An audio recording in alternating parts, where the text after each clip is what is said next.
వివేక్ వెంకటస్వామి మధ్యాహ్నంలో ఒక మంచి interesting topic వేసిండు.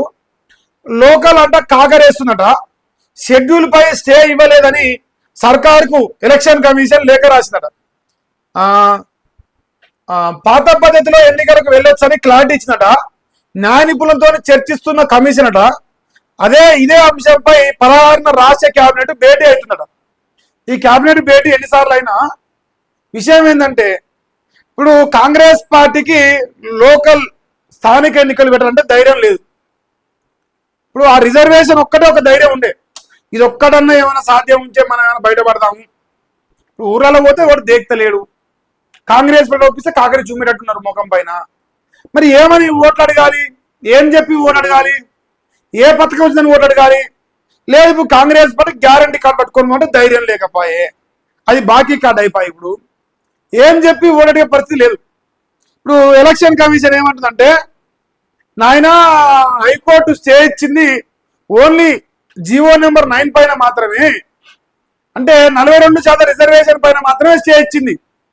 పాత రిజర్వేషన్ తో నువ్వు పోవచ్చు, నీకు ఒకవేళ దమ్ముందా చెప్పు. మరి నాకు ఒక మాట చెప్తే, నువ్వు విషయం ఏంటనేది కక్కితే నేను రిజర్వేషన్లు పాత రిజర్వేషన్ తో ఎన్నికలు పెడతాను నేను సిద్ధంగా ఉన్నా, నేను ఎన్నికలు పెడతాను నేను సిద్ధంగా ఉన్నా, నీకు ధైర్యం ఉన్నదా బాబు బాలకృష్ణ, నీకు ధైర్యం ఉన్నదా అని చెప్పేసి మరి తెలంగాణ రాష్ట్ర సర్కారు నడిపే మన నల్లమల్ల పులి అమరావతి ముద్దు బిడ్డ మన అన్న రేవంత్ రెడ్డి గారిని ఎలక్షన్ కమిషన్ అడుగుతున్నది, ఈజీ అడుగుతున్నది. మరి రేవంత్ అన్న ఏం సమాధానం చెప్తాడంటే, ఇగో నేను 16 తారీఖు నాడు నేను క్యాబినెట్ లో చర్చిస్తా, ఈ అంశం పైన చర్చించి నా మెదడు బొట్టు కరిగించి ఎన్నికలు పెట్టాలన్నా వద్దా, పాత రిజర్వేషన్ తో పోవాలన్నా వద్దా అనేది ఆలోచన చేస్తా అంటున్నట. అంటే ఆ మేధావులు అనేటువంటి ఎవడన్నా నాకు డౌట్ వస్తుంది, అది వేరే విషయం. ఎన్నికలకు పోతారా, ఎన్నికలకు పోతారని నమ్మకం అంటే మీరు నాకు చెప్పు, నేనైతే పోవాలనుకుంటున్నా. రేవంత్ రెడ్డికి అంత ధైర్యం లేదు, ఎన్నికలకు పోడు. ఎందుకంటే ఎన్నికలకు పోతే గెలవడు, అది ఓపెన్ సీక్రెట్. ఇప్పుడు బీఆర్ఎస్ మీద బీజేపీ మీద బదనాన్ని నొక్కితే జనాలు నమ్మతలేరు, దేక్తలేరు. 9th షెడ్యూల్లో చేర్చాల్సింది అనేది అది జనాలందరికీ అర్థమైపోయింది. కానీ 9th షెడ్యూల్లో చేర్చాలంటే భారతీయ జనతా పార్టీ ఒప్పుకోము, అది ముస్లిం రిజర్వేషన్ 10% అంటుంది. ఆ ముస్లిం రిజర్వేషన్ 10% తీసేయాలంటే మనకు ధైర్యం లేదు, మన పార్టీ కాంగ్రెస్ పార్టీ. ఇప్పుడు సుప్రీంకోర్టుకు పోతే ఆడ ఏం జరుగుతుంది, ఆడగదే జరుగుతుంది. ఆల్రెడీ పాత కేసులు ఆడ కనిపిస్తున్నాయి, ఏం చెప్పిరు, ఏం తీర్పు చెప్పిరని. ఏదైతే సుప్రీంకోర్టు చెప్పిందో దాన్నే ధిక్కరిస్తూ మన సుప్రీంకోర్టు కాడికే పోతారట. ఆ వాదన కూడా రాసుకొస్తారు. కానీ నిజం ఏంటంటే, ఫైనల్ గా ఇది 22 నెలలు కానీ 42 నెలలు కానీ 62 నెలలు కానీ పాత రిజర్వేషన్ తోనే ఎన్నికలకు పోతారు. ఇంకా కాకపోతే జనం ఇంకో వాళ్ళు పనికి మాలడు అనుకోలేక మనం ఏమంటే, పాపం రా రేవంత్ రెడ్డి, పాపం అన్ని కష్టాలు పడ్డాడు, అది పెద్దగా వర్కౌట్ అయితే లేదురా, ఏందో పడరు అని మనం అనాలి లాస్ట్కి. రేవంత్ రెడ్డి రిజర్వేషన్ ఏమొద్దు, పాత పద్ధతి ప్రకారం పోదామంటే జనం అనాలి. అట్లా జనం అనడం కోసం అన్ని కథలు అనమాట అల్లుతారు, మన చెవులు కుడతారు, ఇట్లా చెవులు కుడతారు. జనం అట్లా నమ్ముతారేమని. రేవంత్ అన్న నేనేం చెప్తున్నంటే, నువ్వెంత చెవులు కుట్టినా జనం నమ్మే పరిస్థితులు లేరు. నువ్వేంది, నీ కార్యాచరణ ఏంది, నీ వ్యవహారం ఏంది, నీ కథ ఏంది అన్నీ అర్థమైపోయినాయి జనాలకు. నువ్వు ఇంకా ఇట్లనే పిచ్చోళ్ళని చేస్తా, ఇంకా ఇట్లనే నేను కథలు పడతా అంటే పెద్దగా ఫాయిదా ఉండదు. నిజం ఏంటనే అందరికి అర్థమవుతుంది, దాన్ని ప్రజలు గమనిస్తున్నారు. అన్నీ సైలెంట్ గా మూసేసుకొని సపోర్ట్ చేయకుండా స్థానిక ఎన్నికలు పెడితే ఊర్లు ఏమైనా బాగుపడతాయి.